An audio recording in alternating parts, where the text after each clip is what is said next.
So that was interesting today.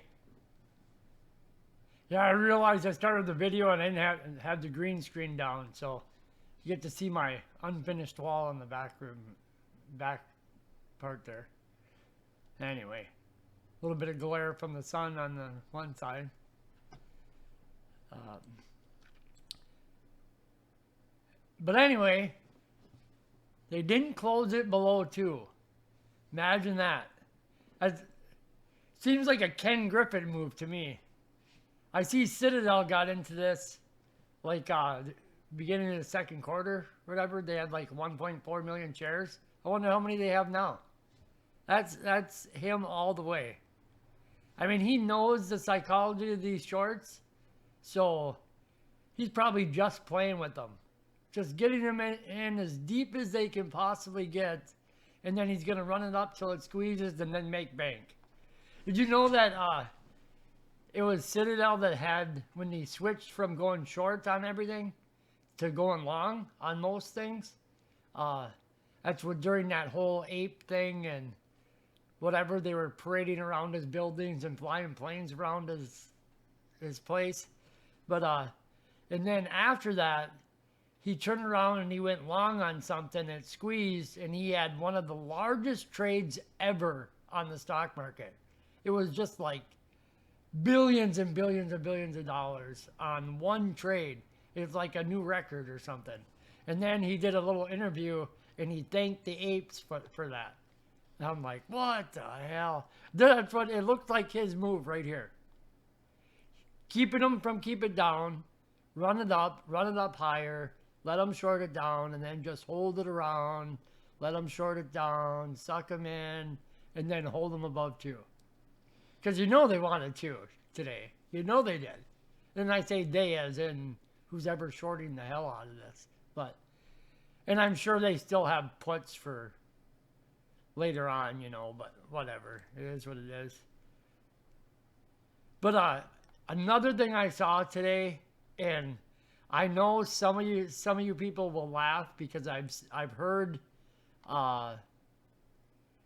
people in Stockwitz, you know, mention it and everything, and it just never registered. But I never looked. I got so focused on this daily move thing and which way I thought it was going to go and tried and guessed that it was intriguing myself, you know.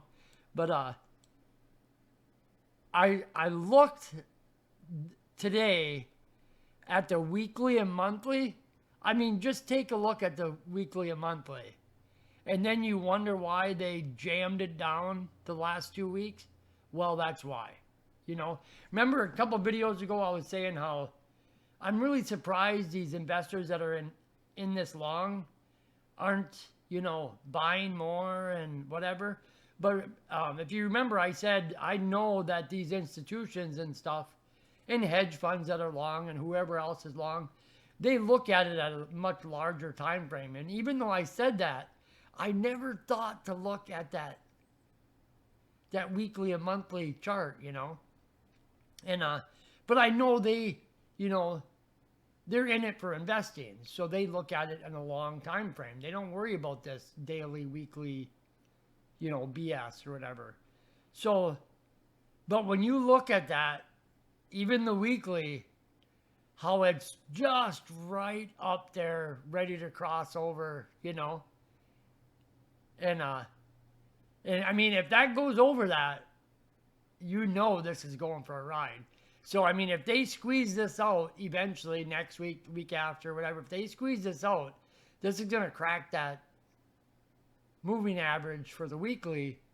And, you know, it could go for a good run up and hold it, you know, to make that climb. And we back into, you know, that uptrend type of thing for weeks, you know. But, so I think, so take a look at that. That was interesting. I think my chart's all messed up on this. If I had it, I don't really have the, yeah, see, I don't really have the,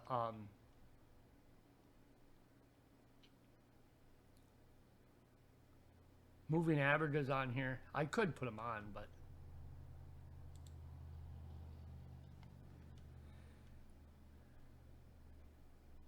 See how bad it is to do this.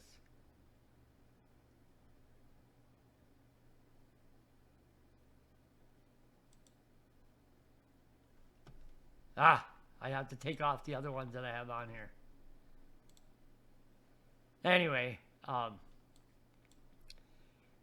yeah, that's what they're doing. They're keeping that weekly and monthly from crossing.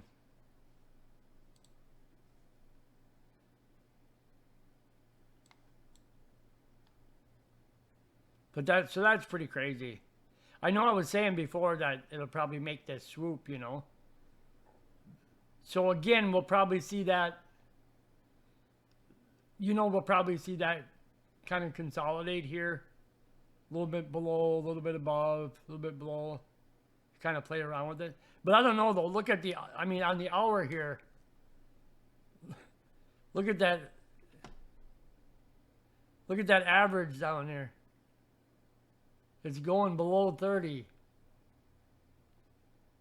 Good luck keeping this down. I don't know.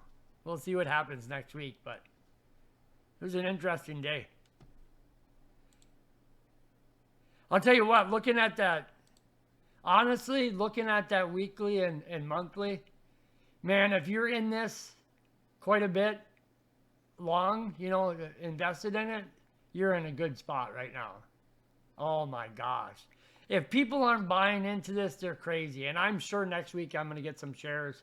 I'm actually going to start doing videos later on in the evening.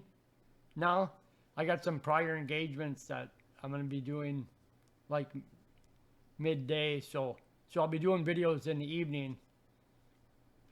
So I'll be posting them later rather than, you know, at market close or this time. It'll be more like 6 or something like that. 6 my time. That's central. I'm on Central Time, so shouldn't matter. But I'll be curious, and I'm sure I'm gonna start getting shares next week. I'll start accumulating shares. It'll just be easier because this thing's going up without a doubt, and it'll probably hold that in the teens probably. So that'd be a good investment. I mean, how can you not, you know? I told myself I wasn't going to hold shares again, but this is just too good to pass up. I don't know how many I'll get or whatever, but crazy. Crazy day.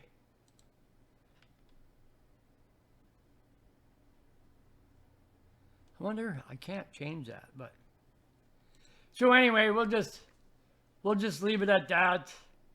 Everybody have a good weekend, and you know, that was a pretty positive day. They didn't get it under 2, so I know it sucks that it ran down so far, but looks like you're gonna start turning the other way. So have a good weekend, and I'll be back on Monday.